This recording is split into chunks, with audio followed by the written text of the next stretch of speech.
Ranthambore national park में एक बड़ा हादसा होते होते टल गया। एक बाघिन ने यहां पर्यटकों की जीप का पीछा किया और हमला करने की कोशिश की। इसके बाद पर्यटकों की जान सांसत में आ गई।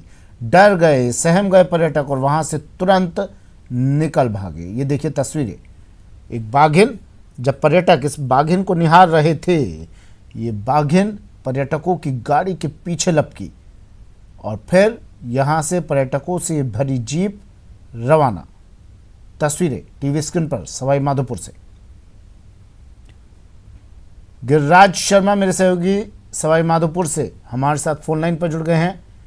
गिरिराज, बाघिन का गुस्सा और पर्यटकों का खौफ, तस्वीरें दिखा रहे हैं हम।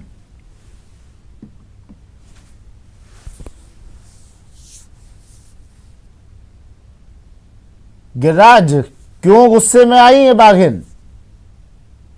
यह बाघिन का उग्र स्वभाव होना वो अपने आप में सबसे पहली बात है कि जो पर्यटन व्यवसायी और जो लोग पर्यटक रणथंभौर के अंदर भ्रमण के लिए जाते हैं, तो पर्यटन व्यवसायी जो होते हैं वो पर्यटकों से मोटी कमाई करते हैं और सबसे बड़ा उनका एम और उद्देश्य सबसे पहला ये होता है कि वो किसी भी तरीके से पर्यटकों को बाघों का दीदार करवाए ताकि उन्हें टिप मिले, पैसा मिले। और इसके चलते वो कानून को पीछे रखने से यहाँ तक कि वन्य जीवों की जो आजादी है, जो उनके कानून बने हुए हैं, उनसे नियमित, उनसे एक डिस्टेंस जो मेंटेन रखने की है, ये सभी कानून की हदें पार कर देते हैं ये लोग। और यही एक बड़ा कारण है कि बाघिन के जो स्वभाव में बदलाव जो देखा जा रहा है वो इसी का एक बड़ा कारण है। ये पहला वाकया नहीं है रणथंभौर में जबकि ऐसा हुआ है। इससे पहले भी इस बाघिन ने जो वाहन है उनका पीछा करने की कोशिश की और ये एक बड़ा एक हादसा घटित हो सकता था।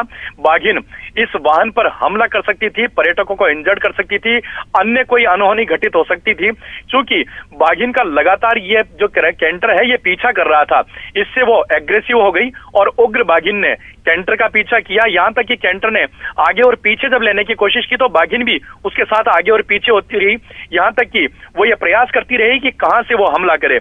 लेकिन वो एक कहा जाएगा, भगवान का शुक्र कहा जाएगा कि आखिरकार कैंटर चालक कैंटर को भगाने में कामयाब हो गया और कैंटर को भगा करके ले गया और तब कहीं जाकर के बाघिन ने उसका पीछा छोड़ा, अन्यथा एक बड़ी अनहोनी घटित हो सकती थी। जी सुमित।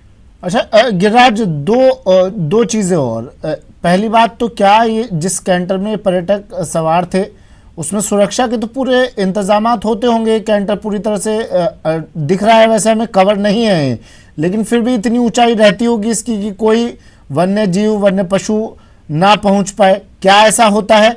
और दूसरी बात ये कि क्या किसी तरह के नियमों की अवहेलना की गई इस दौरान?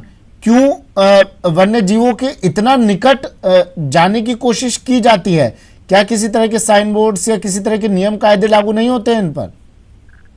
जी देखिए सुमित, आपने जो पहला सवाल किया वो वाकई में बेहद महत्वपूर्ण है। पहली बात तो ये है कि जो कैंटर पार्क में भ्रमण के लिए जाते हैं और जो जिप्सी पार्क में भ्रमण के लिए जाती है, इनमें सुरक्षा के किसी तरह के कोई इंतजामात नहीं है। चूंकि ये वाइल्ड लाइफ है, खुले में बाघ को देखना और खुले में वन्य जीवों को देखना ये एक यहाँ का एक नियम है, कायदा है, कानून है। लेकिन इसके लिए पर्याप्त एक डिस्टेंस मेंटेन करना होता है और कानून की हद में रह करके ही वन्य जीवों को देखा जाता है, उनकी अटकेलियों को देखा जाता है। लेकिन पर्यटन व्यवसायियों द्वारा चूंकि धीरे धीरे वाइल्ड लाइफ के अंदर ये आदतन में आ गया है कि पर्यटक इसी तरीके से खुली जिप्सी में और खुले कैंटर में सवार होकर के आते हैं, लेकिन उनकी ये जो ऐसी जो करतूतें हैं वो कई बार मर्तबा वन्य जीवों को हमला करने के लिए विवश कर देती हैं।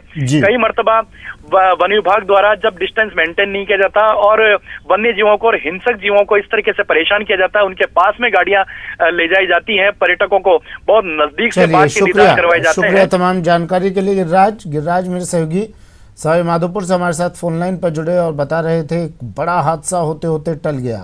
सावधानी में ही सुरक्षा है, लेकिन जब सावधानी को अनदेखा करते हुए इस तरह की तस्वीर आती है तो पर्यटकों की जान ही सांसत में आती है। और बड़ी खबर आ रही है सीकर से।